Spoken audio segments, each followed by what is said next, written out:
चलिए एक दिलचस्प सवाल से शुरू करते हैं। मान लीजिए हमारे सामने एक एक ऊंचा सा बिजली का खंभा है और हम उससे कुछ दूरी पर खड़े हैं। क्या कोई ऐसा तरीका है कि बिना किसी फीते के, मतलब बिना खंभे को छुए, हम सिर्फ गणित का इस्तेमाल करके उसकी एकदम सटीक ऊंचाई बता सकें? इसका जवाब है हाँ, और ये बिल्कुल मुमकिन है। सच में? जी, इसका राज गणित की एक ऐसी शाखा में छिपा है जो हमारे आसपास की दुनिया को नापने का एक सीक्रेट कोड जैसा है। इसे कहते हैं त्रिकोणमिति या ट्रिगोनोमेट्री। त्रिकोणमिति। तो आज हम इसी की दुनिया में जरा गहराई से उतरने वाले हैं। और ये सिर्फ स्कूल की बातें याद करने के लिए नहीं है ना? बल्कि ये समझने के लिए कि ये सिद्धांत असल में कितने काम के हैं। हमारे पास कुछ तस्वीरें और नोट्स हैं जो इस विषय को एक कहानी की तरह समझाते हैं। तो चलिए देखते हैं कि ये त्रिभुजों का विज्ञान हमें उस खंबे की ऊंचाई तक कैसे पहुंचाता है। बिल्कुल, और हम देखेंगे कि ये सिर्फ खंभों तक ही सीमित नहीं है। त्रिकोणमिति की जड़ें, मतलब खगोल विज्ञान से लेकर हमारे स्मार्टफोन में बजने वाले संगीत तक, हर जगह है। ये एक भाषा है जिससे हम अपने आसपास की दुनिया को समझते हैं। ठीक है, तो सबसे पहले इसी शब्द पर आते हैं जिसने स्कूल में बहुतों को डराया है। त्रिकोणमिति मतलब क्या है इसका, कहां से आया ये शब्द? इसे तोड़कर समझना सबसे आसान है, जैसा कि हमारे सूत्रों में भी बताया गया है। इसमें 3 हिस्से हैं। यानी तीन, हाँ। कोण मतलब एंगल, और मिति का मतलब होता है मापना। तो सीधा सा मतलब हुआ 3 कोणों वाली आकृति को मापना, यानी त्रिभुज, ट्रायंगल। तो मूल रूप से ये त्रिभुजों का अध्ययन है। लेकिन फिर स्कूल में वो जो रट्टे रट्टे सिर घूम जाता था, वो पंडित बद्री प्रसाद या सो कहा टोआ, हाँ, वो वाला। वो सब क्या था? मतलब वो साइन, कॉज और टैन, ये असल में है क्या चीज? मुझे याद है जब मैंने पहली बार ये नाम सुने थे तो लगा था ये किसी और ही दुनिया के शब्द हैं, लेकिन असल में ये सिर्फ 3 बहुत ही जरूरी रिश्तों के नाम हैं। ये किसी भी समकोण त्रिभुज, राइट एंगल ट्रायंगल, जी, राइट एंगल ट्रायंगल में कोण और भुजाओं के बीच के अनुपात को, मतलब रेशियो को बताते हैं। ठीक है, जिसमें एक कोण 90 डिग्री का होता है। हाँ, अब सोचिए कि हमारे पास एक समकोण त्रिभुज है। हम 90 डिग्री के अलावा किसी एक कोण को चुन लेते हैं, उसे हम थीटा कहते हैं। अब इस थीटा के नजरिए से त्रिभुज की तीनों भुजाओं के खास नाम होते हैं। हाँ, ये कुछ याद आ रहा है। थीटा के ठीक सामने वाली भुजा को ऑपोजिट या लंब कहते थे। बिल्कुल, और 90 डिग्री के कोण के सामने वाली, जो हमेशा सबसे लंबी होती है, वो कर्ण, हाइपोटेनस। सही।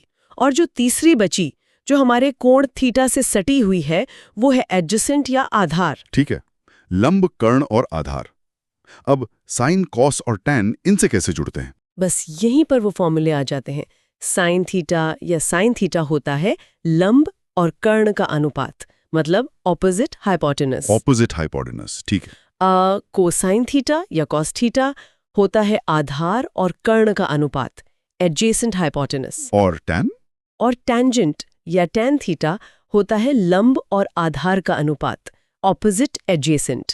बस ये 3 रिश्ते ही पूरी त्रिकोणमिति की नींव है।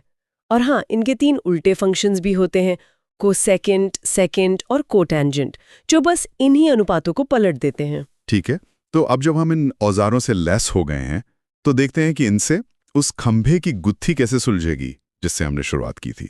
हमारे पास जानकारी ये है कि हम खंभे से 5 मीटर दूर खड़े हैं। सही। तो ये 5 मीटर हमारे काल्पनिक त्रिभुज का आधार यानी एडजेसेंट साइड बन गया, और खंभे की ऊंचाई जो हमें पता करनी है वो लंब यानी ऑपोजिट साइड है। लेकिन हमारे पास तो सिर्फ एक ही भुजा की लंबाई है। समीकरण को हल करने के लिए एक और चीज चाहिए होगी, शायद कोण। बिल्कुल सही। यहीं पर असली दुनिया का माप आता है। मान लीजिए हम अपनी जगह से खंभे की चोटी को देखते हैं तो हमारी नजर और जमीन के बीच एक कोण बनता है। इसे एंगल ऑफ एलिवेशन कहते हैं, और हमारे स्रोत के मुताबिक ये कोण 60 डिग्री है। एक मिनट, ये 60 डिग्री का कोण, ये कहाँ से आया? मतलब क्या इसके लिए कोई खास मशीन चाहिए? सड़क पर खड़ा कोई भी इंसान ये कैसे नापेगा? ये तो थोड़ा मुश्किल लगता है। ये बहुत अच्छा सवाल है। पहले इसे मापने के लिए क्लिनोमीटर नाम का एक सरल सा उपकरण आता था, लेकिन आजकल तो ये और भी आसान है।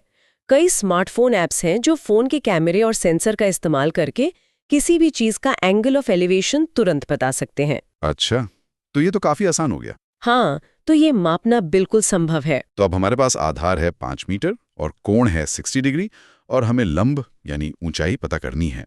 तो कौन सा टूल इस्तेमाल होगा, साइन, कॉस या टैन? हम वो फंक्शन चुनेंगे जो उन दो भुजाओं को जोड़ता है जिनसे हमें मतलब है, यानी लंब और आधार।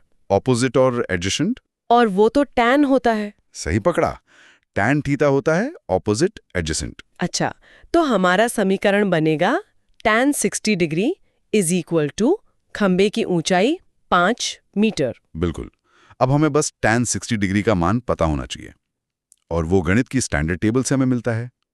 √3 यानी 3 का वर्गमूल, लगभग 1.732। तो समीकरण हुआ √3 इज इक्वल टू ऊंचाई 5। अरे अब तो ये बहुत आसान है। 5 को दूसरी तरफ ले जाकर गुणा कर दें तो ऊंचाई हुई 5√3 मीटर।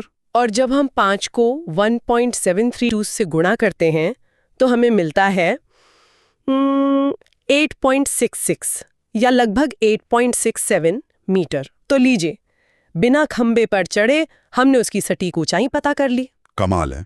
मतलब सिर्फ एक कोण और एक दूरी ने वो जानकारी दे दी जिसके लिए शायद सीढ़ी लगती। ये सोचने पे मजबूर करता है कि ये आइडिया आया कहाँ से? क्या ये सिर्फ स्कूल की किताबों के लिए बनाया गया था? नहीं, बिल्कुल नहीं। इसकी कहानी बहुत पुरानी और दिलचस्प है। त्रिकोणमिति का जन्म हुआ था सितारों को देखने की जरूरत से। करीब 2000 साल पहले ग्रीक खगोल शास्त्री हिप्पार्कस जैसे लोग ये समझने की कोशिश कर रहे थे कि पृथ्वी से चांद और सूरज की दूरी कैसे पता की जाए। मतलब इसका पहला इस्तेमाल जमीन पर नहीं, आसमान के लिए हुआ था। हाँ, उन्होंने ही पहली बार एक वृत्त के अंदर चाप और जीवा, आर्क और कॉर्ड के बीच के संबंधों की एक टेबल बनाई। वही त्रिकोणमिति का सबसे शुरुआती रूप था। वाह! और फिर भारत में इसका विकास और आगे बढ़ा। 5वीं सदी में महान गणितज्ञ और खगोल शास्त्री आर्यभट्ट ने ज्या और कोटिज्या के सिद्धांत दिए। यही ज्या शब्द जब अरबी और फिर लैटिन में अनुवाद हुआ तो बिगड़कर साइन बन गया। तो जो साइन हम आज इस्तेमाल करते हैं उसकी जड़ें प्राचीन भारत में हैं। वाह, ये तो मुझे पता ही नहीं था। तो यह ज्ञान सितारों से जमीन पर आया। लेकिन आज की डिजिटल दुनिया में जहां हमारे पास लेजर हैं, सैटेलाइट हैं, क्या त्रिकोणमिति अब भी उतनी ही जरूरी है? पहले से भी ज्यादा। हम इसे हर रोज इस्तेमाल करते हैं बिना जाने हुए। त्रिकोणमिति सिर्फ रुके हुए त्रिभुजों के बारे में नहीं है, ये लहरों और कंपन की भाषा भी है। इसका एक रूप है साइन वेव। साइन वेव, जैसे वो लहर जैसी दिखने वाली लाइन होती है। वही, हमारी आवाज, बिजली का करंट, रेडियो सिग्नल, प्रकाश, ये सब लहरों मतलब वेव्स के रूप में चलते हैं। और इन सभी लहरों को गणित में साइन और कोसाइन फंक्शन से दिखाया जा सकता है। इसका एक बहुत ही शानदार उदाहरण है आपके फोन का गाना पहचानने वाला ऐप। वो कैसे? जब आप उस ऐप को कोई गाना सुनाते हैं तो वो उस गाने की आवाज की लहरों को रिकॉर्ड करता है। संगीत की कोई भी धुन असल में बहुत सारी अलग अलग साइन लहरों का एक जटिल मिश्रण होती है। ऐप एक गणितीय प्रक्रिया का उपयोग करता है जिसे फूरियर एनालिसिस कहते हैं, जो पूरी तरह त्रिकोणमिति पर आधारित है। अच्छा। और वो उस जटिल आवाज को उसकी मूल साइन लहरों में तोड़ देता है। वाह! इससे गाने का एक अनोखा फिंगरप्रिंट बन जाता है जिसे वो अपने डेटाबेस में लाखों गानों से मिलाकर सही गाना पहचान लेता है। अविश्वसनीय। मतलब मेरे पसंदीदा गाने की पहचान के पीछे भी त्रिकोणमिति ही है। बिल्कुल। वीडियो गेम में ग्राफिक्स बनाने से लेकर जीपीएस नेविगेशन तक और मेडिकल इमेजिंग में एमआरआई और सीटी स्कैन तक हर जगह त्रिकोणमिति के सिद्धांत ही काम कर रहे हैं। ये एक अदृश्य नींव की तरह है जिस पर हमारी आधुनिक तकनीक का बड़ा हिस्सा टिका है। ये तो सच में दिमाग चकराने वाला है। अच्छा, चलिए एक और दिलचस्प सवाल पर आते हैं जो हमारे सूत्रों में उठाया गया है। ये एक तरह का थॉट एक्सपेरिमेंट है। अगर कोण 0 डिग्री हो जाए तो इन सभी मानों का क्या होगा? Sine 0 degree, cos 0 degree. ये एक बेहतरीन सवाल है क्योंकि यह हमें इन फंक्शन की सीमाओं को समझने में मदद करता है। सोचिए, अगर हमारे त्रिभुज का कोण 0 डिग्री हो जाए तो क्या होगा? त्रिभुज असल में चपटा होकर एक सीधी रेखा बन जाएगा। हाँ, अगर कोण 0 है तो त्रिभुज की ऊंचाई यानी लंब, ऑपोजिट साइड, वो भी 0 हो जाएगी। बिल्कुल। और जो आधार, एडजेसेंट साइड और कर्ण, हाइपोटेनस थे, वो दोनों एक दूसरे के ऊपर आ जाएंगे। मतलब उनकी लंबाई बराबर हो जाएगी। अब इस जानकारी से हम सारे मान निकाल सकते हैं। ठीक है, तो साइन 0 डिग्री होता है लंबकर्ण। हाँ, और चूंकि लंब 0 है तो ये 0 कर्ण मतलब 0 हो जाएगा। और कॉस 0 डिग्री वो होता है आधार कर्ण। चूंकि दोनों बराबर हो गए तो वो 1 होगा। एकदम सही, वो 1 हो जाएगा। और tan 0 डिग्री वो होता है लंब आधार, तो वो भी 0 आधार यानी 0 हो जाएगा। लेकिन मुश्किल तो उनके उल्टे फंक्शन में आएगी, जैसे कोसेक 0 डिग्री जो कर्ण लंब होगा। सही पकड़ा, यहाँ कोसेक 0 डिग्री का मान हो जाएगा कर्ण 0। और हम जानते हैं कि गणित में किसी भी संख्या को शून्य से भाग नहीं दे सकते। इसका मान अपरिभाषित या अनंत होता है, इन्फिनिट। और कॉट 0 डिग्री का क्या होगा? वो भी तो आधार लंब होता है। वही बात यहाँ भी लागू होगी। कॉट 0 डिग्री का मान भी आधार 0 हो जाएगा, जो फिर से अनंत होता है। तो ये जानना जरूरी है कि कोसेक 0 डिग्री और कॉट 0 डिग्री परिभाषित नहीं है।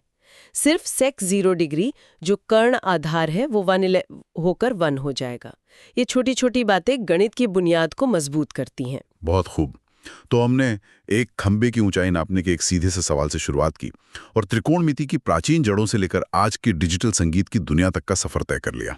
हमने देखा कि ये सिर्फ कुछ फॉर्मूले रटने का नाम नहीं है, बल्कि ये हमारे आसपास की दुनिया में छिपे हुए रिश्तों को समझने का एक शक्तिशाली नजरिया है, चाहे वो दो तारों के बीच की दूरी हो या एक साउंड वेव का पैटर्न। बिल्कुल।